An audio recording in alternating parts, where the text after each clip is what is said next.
Bismillah, Bismillahir Rahmanir Rahim, Bismillah, Bismillah, wassalatu wassalamu ala Rasulillahi wa ala alihi wa sahbihi wa sallam tasliman kathiran.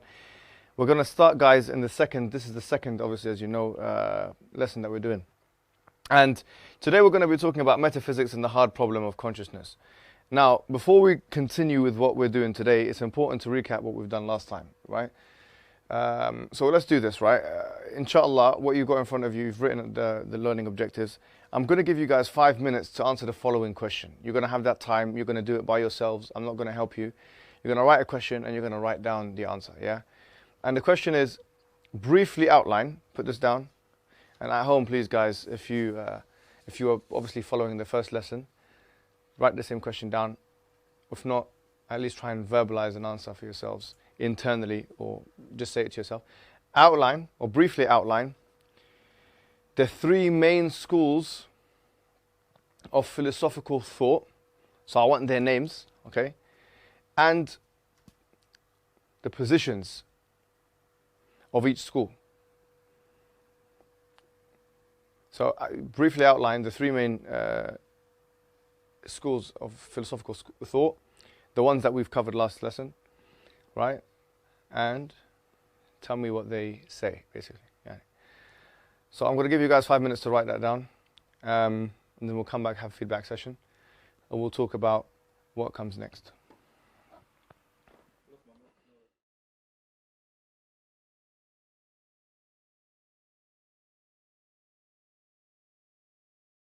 All right, now we're coming back and we're feeding back and we're relaying information, inshallah. So let's answer me the question: Who are the three main schools of philosophical thought? What are the three main schools of philosophical thought? Okay, so we have materialism, dualism, and idealism. Excellent. So can you tell me what each of those strands, what they believe, what a materialist would believe in, what a dualist would believe in, and what an idealist would believe in? Yeah. So, checking my notes, materialism was using your five senses to come to truth. Anything that's not scientific is meaningless. Mm-hmm. Anything that is there's another thing. Can't remember. Positivism. No. There's another thing that's what I can remember anyway. There was another thing that says that it's meaningless as well. Okay, yeah, no, you're right. Anything that's not empirically justified, intangible. Tangible, right? It's not meaningless. It's meaningless, yeah. It's meaningless. Okay, good. What's dualism? Dualism, if I'm not mistaken, is that they say the mind and the body is separate. Yeah. Yes. Yeah. That's correct. Yeah. Yeah, What about idealism? Idealism is that the thought process is on you. Everything is. Construct. Everything is in your mind. Okay. Is that right? Yeah. Everything is mental construct. That's what Bishop Berkeley and others would contend. Yeah. Did you want to add to it? No, he's mentioned pretty much everything. Okay, good. You said something about positivism. Do you want to add to it? Positivism is a strand of materialism. Yeah. Okay. So so what did we say about positivism last session? If it can't be proven empirically, then it's meaningless. What's the word for proven empirically that we used? Epistemology? That begins with V. Verified. Yes. Okay. So what is this principle? Verify using our five senses. Verification. Verificationism. Yeah. Put an ism at the end of it, you get the idea, right? What? Yeah. And what happened to verificationism in the 1920s and 30s? What happened with verificationism? What, was it a successful strand of philosophical? They had a problem, but I can't remember what the problem was. They came to a realization. I think was it the problem of consciousness came in? You're on the right lines for sure. For sure, you're on the right lines. What is the problem with saying? Okay, this is. Let me ask the question, right?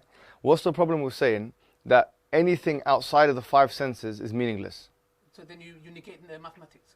For example, right? Yeah. Why? Because mathematics is untouchable. And Okay. they say anything that's untouchable is meaningless. If it's meaningless, how do you use mathematics? What other questions did people have? Not just mathematics, but something else. The hard problem of consciousness. Consciousness is something which we're going to talk about today. Ethics, excellent. Yeah.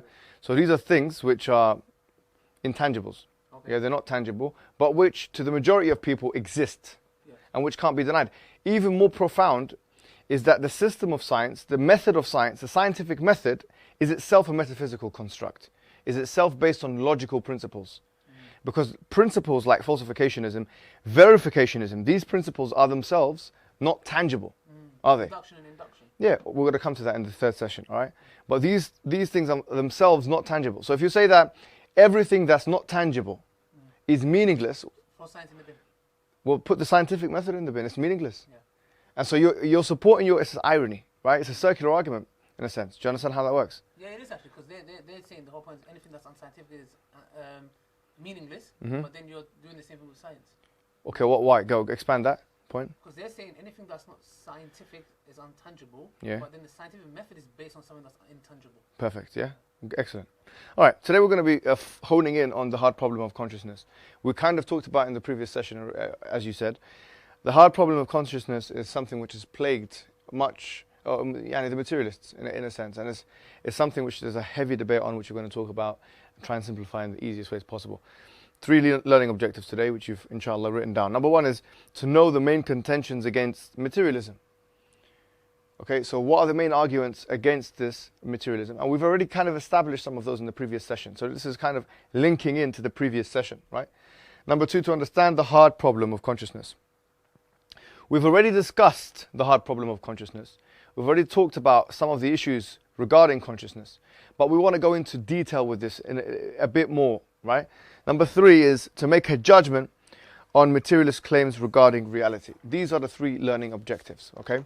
These are the 3 learning objectives. Now, let's start with the first one. We've already talked about, if you have a materialist, right? I'm going to ask a question. If you have a materialist, someone who's a materialist, and says, look, I don't believe that anything which is above and beyond the 5 senses has any meaning, okay?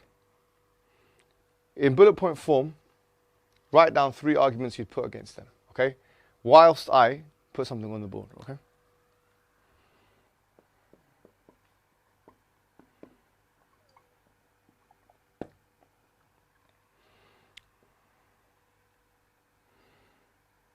Sorry, does this include things that you can measure with an instrument? Pardon? Does this include things you can measure with an instrument? What do you mean? For instance, like electromagnetic waves. I think you could talk about quantum mechanics, but try and use that language.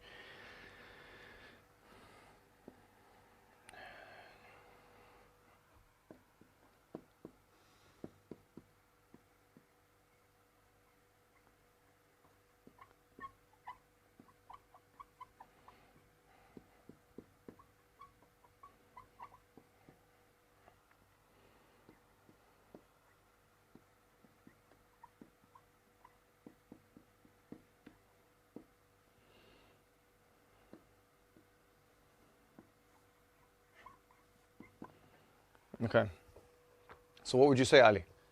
Me personally, the 3 arguments that I would use is mathematics, science, and consciousness. You have to reject all these 3. Okay, so if I come to you and say, look, for instance, you say we're having a theological discussion, yeah? Say we're having a theological discussion, and you say you're a theologian, or you're a theist, sorry, yeah? And you believe in God, yeah? And I say to you, no, look, I don't personally believe. I say, this is my perspective, I don't believe in anything that can't be verified empirically. So I would say then there's a fallacy in your argument, because if you go with that argument, the scientific method is based on that. Mm-hmm. Mathematics is It's based on what?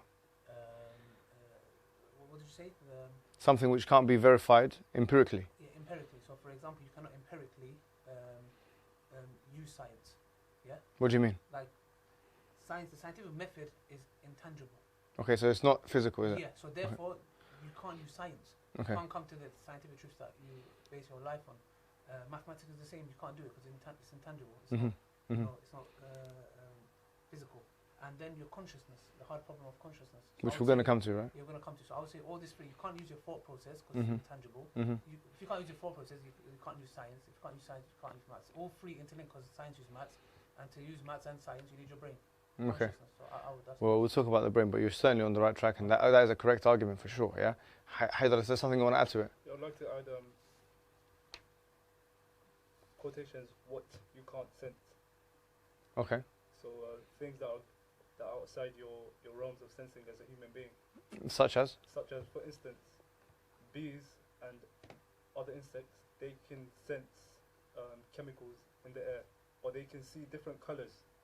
Right. But our human faculties are limited, so Right, we right, can't right. experience what they Yeah, good point. So empiricism is kind of based on the one who is conducting the experiment, is what you're saying. That's a very good point.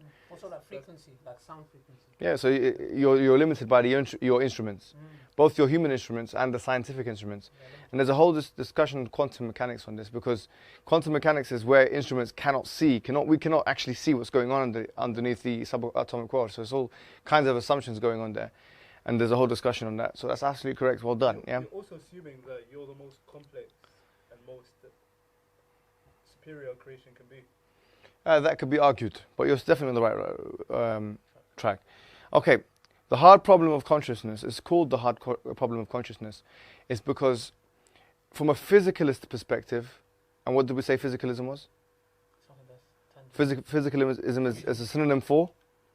You can be used interchangeably for another word, which is begins with M that we talked about today. Materialism. Materialism. When I say physicalism, I mean materialism. Oh, this And when I say materialism, I mean physicalism. Yeah, okay. they're the same thing, because it refers to that which is physical. So a physicalist would say, when we ask them the question, okay, who are you? Where is the mind? What is the mind? They will answer in a physicalist way. They will answer in a materialist way. So they will either say, the mind is the brain. There is no difference at all between the mind and the brain. Just before we continue, what would you see are some of the issues with making a claim like that? That's very interesting because the thing is, before we came to this class, you sent us 2 articles to read. I read one of them and it was quite interesting. It was saying if we had a copy of ourselves without the conscious, and we was thinking of the like physical, because they try to solve the problem of hard consciousness. We're saying it's our physical body, it's the brain, etc. But if the brain is there and we have another copy of ourselves, it would have no value because it would not able to be operated. It would never be us. It would never be. You're definitely on the right track. Yeah. I read something. I don't know if it links. But No, it does link. I found it quite We're going to come to the conceivability argument. Do you want to add to it? Can you repeat the question, please? The question is, if someone says you are your brain, yourself and your brain are one and the same thing. Your mind and your brain are one and the same thing. How would you disprove this theory? Yeah, it links. It links to what I said then. Yeah, that was Yep. what I said. So this is what I read. Imagine me, another of me, yeah, on this table, but is not alive. Yeah, because if they're saying the brain is you and you are the brain, then that person cannot. It's not going to operate. It's not alive. So there's a difference between me and him. Do you get it? Mm-hmm. You can touch up on it, but I'm trying to see if that I'm makes confused. sense. Yeah. Okay, good. I think you guys are on the right track, but let me just try and steer you to 2 main philosophical arguments that have traditionally been made. And this is what's happened in the contemporary world. There's 2 major arguments. One is called the knowledge argument, and the other one's called the conceivability argument. Okay, the knowledge argument, Jackson popularized this, and he said that, look, imagine if you have a person called Mary.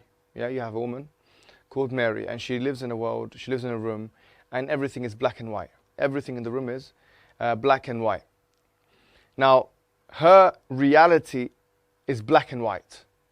So everything that she could see, and this links back to what you were saying, Haidar, in a sense, everything that she knew from her person was black and white. As soon as she left the room, she saw a red Strawberry. tomato. Oh, tomato. Yeah, she saw a red tomato. So, for the first time ever, she was introduced to a red tomato. The fact that she wasn't introduced to that red tomato before doesn't mean that that red tomato didn't exist or the color red didn't exist. Okay. Okay? It's the idea of عدم الدليل ليس دليل على عدم. It's like the lack of evidence doesn't mean that there is no this is false. I think it's false. The point that's being made with this argument is that we are confined to a real world of tangible things.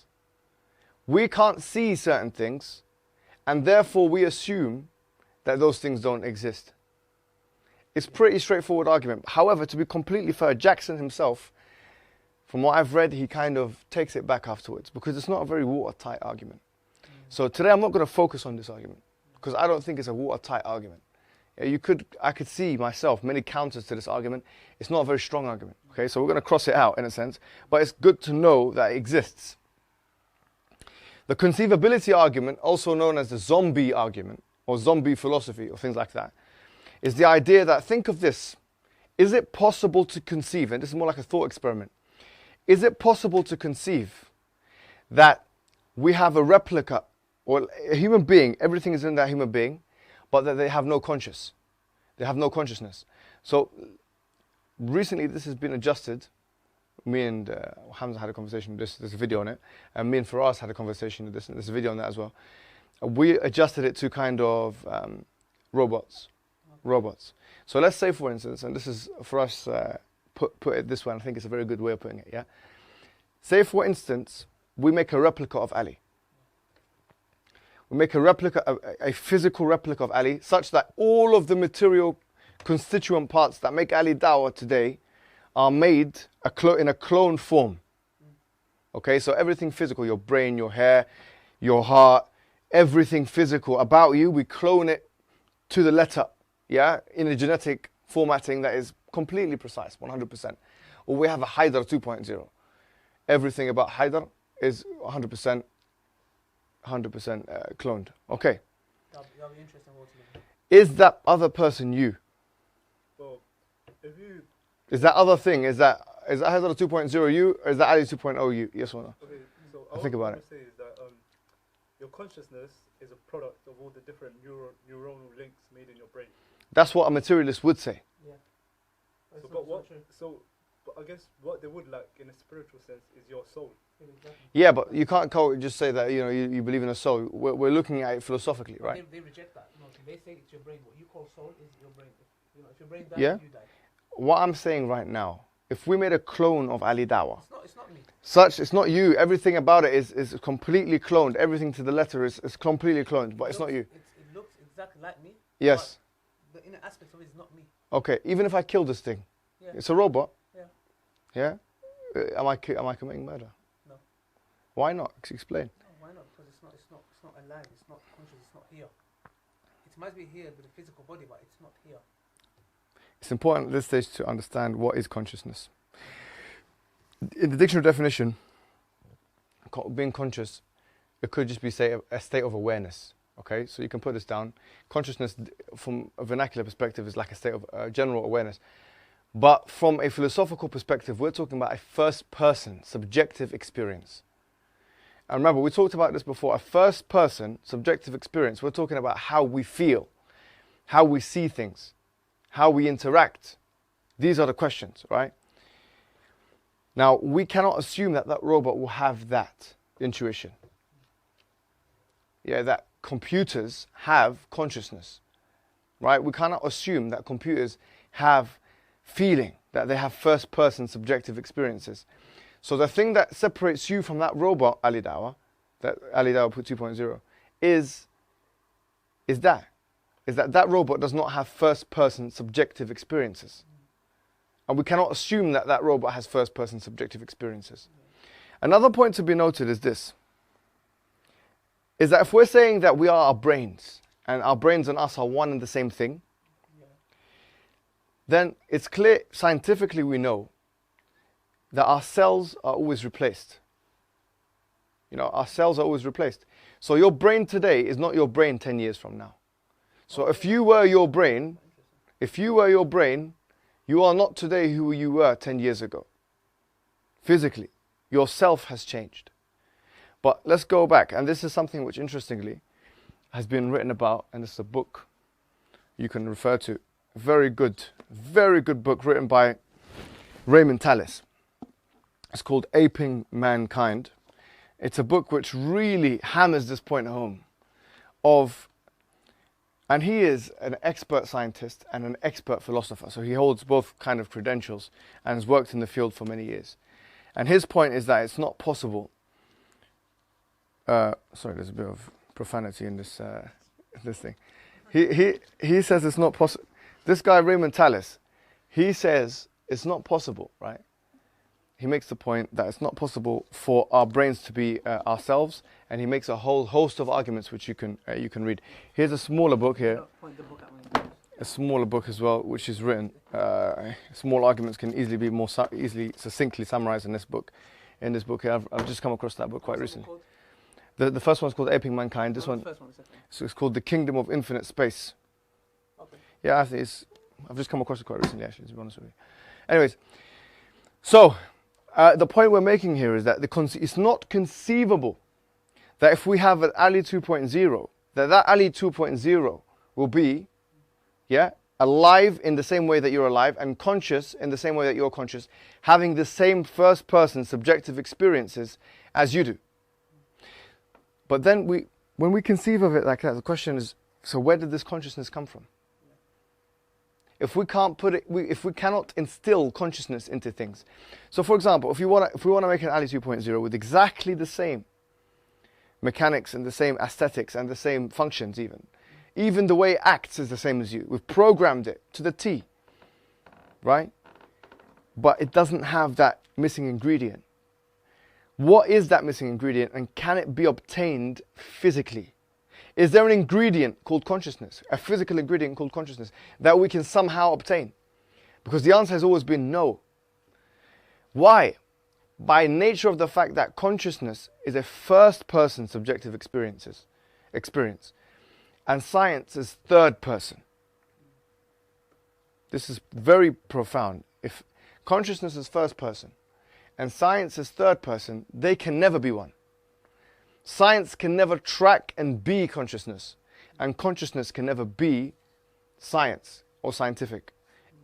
They are separate from one another, which is why there's a need to discuss consciousness philosophically, not scientifically, because it's gone out of the question of how now. The question is now becoming, why do we have consciousness? So these are all questions. What I want you to do now is I want you to write with what I've just said, a small paragraph, what is the hard problem of consciousness? And what I want you to do, referring to it, is talking about the problem materialists have defining consciousness materialistically. Why is it problematic to define consciousness in terms of the physical world around us, bearing in mind what I've just said? Yeah? You've got 5 minutes to write this, and then we'll talk after that.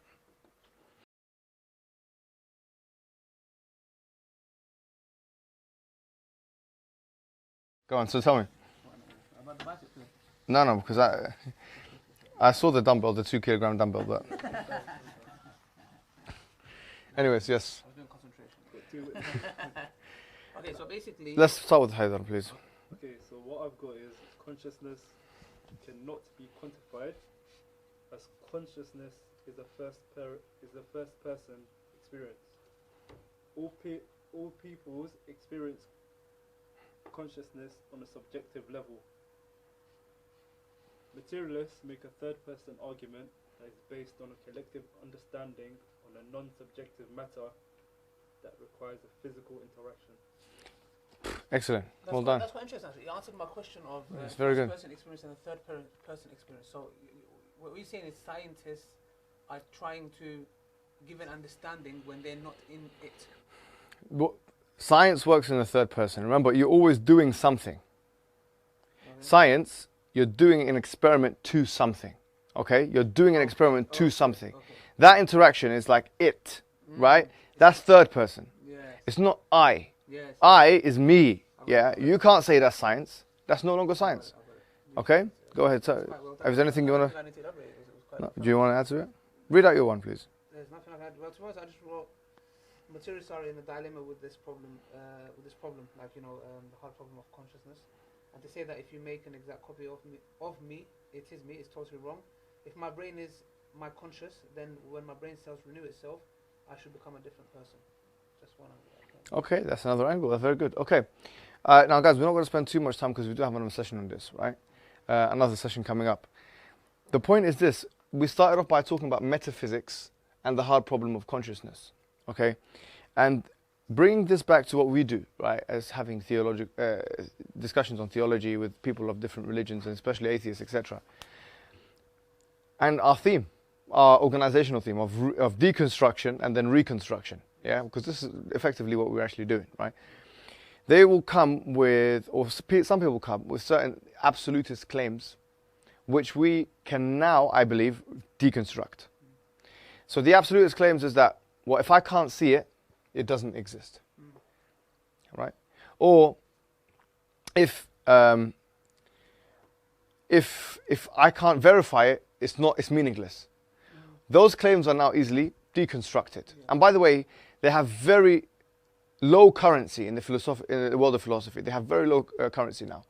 Yeah, we're able to do that. Consciousness is interesting because it shows something metaphysical which is happening to us on a daily basis, right? Yeah. Okay, good.